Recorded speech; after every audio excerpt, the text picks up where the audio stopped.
Welcome to Japan According to Akil. Everything you wanted to know or didn't think you needed to know about Japan.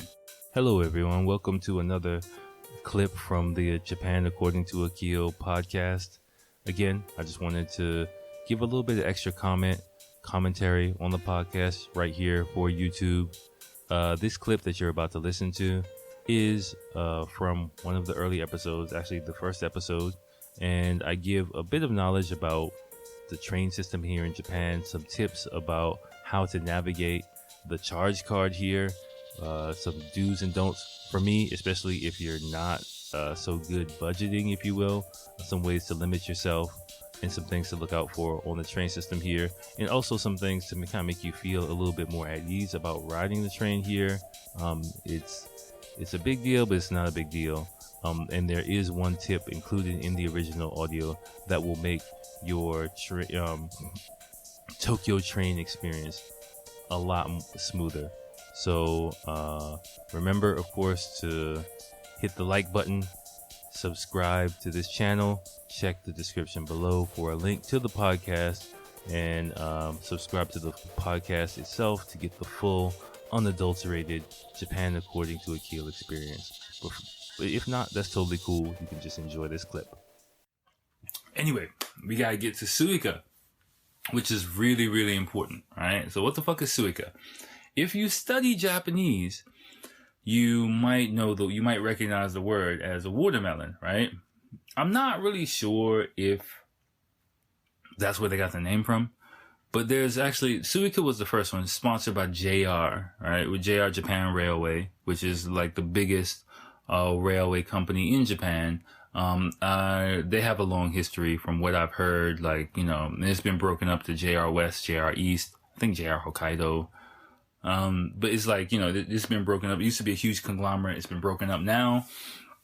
But they kind of, like the bullet trains, all that shit, you go on JR, right? Like, that's like the biggest company. They got the most cash. They're doing it big out here. And, they have the Suica card. So what a Suica card is, and that's what most people call it. Other companies have other ones like toyko, which is another, company, which is the rail that I use for my home station. They have, Pasmo.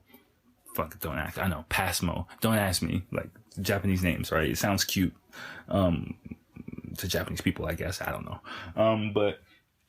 But all the cards do the same thing. They all work together.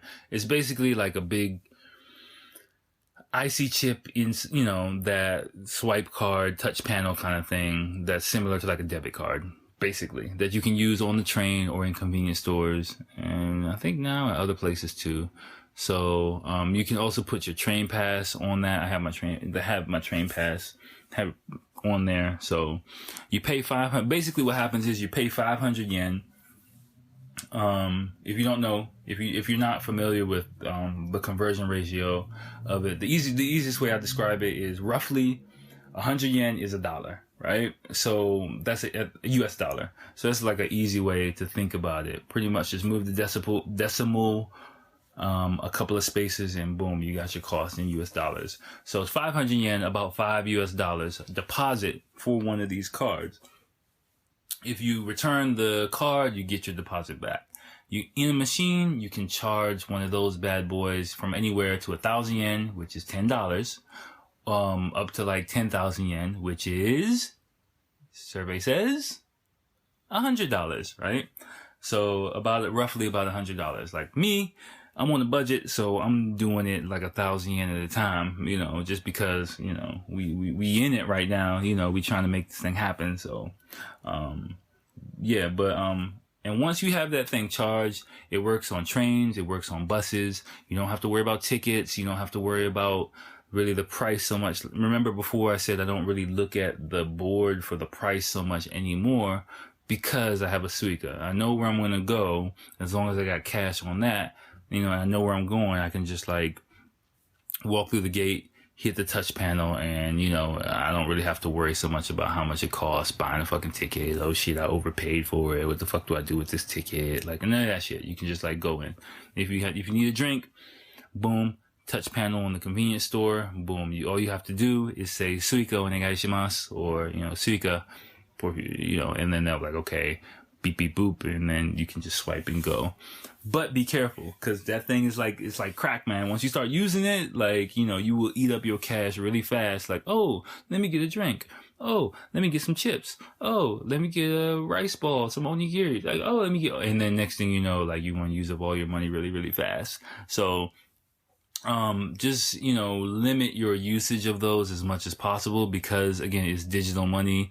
Like, you really don't keep as much track of what you're spending if you're not careful. Unless you're that type of person. If you're the type of person who's really good with that type of thing, cool. If you suck at it, only use it for the train or the bus. Trust me. Okay. So, that's that. So basically the Japan, I forgot where I was, basically Japan rail system is a freaking maze. When you come here, you need an app. You need an app or check websites before you leave, plan your route. I mean, if you do get lost, it's no big deal. Oh, okay. Before that, let me finish my thought.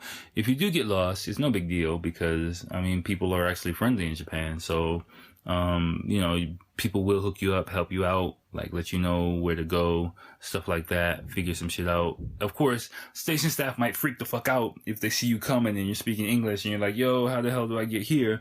Because people can't really speak English and they're not so confident in their English skill. But don't really worry about it. Like, you will eventually get where you need to go.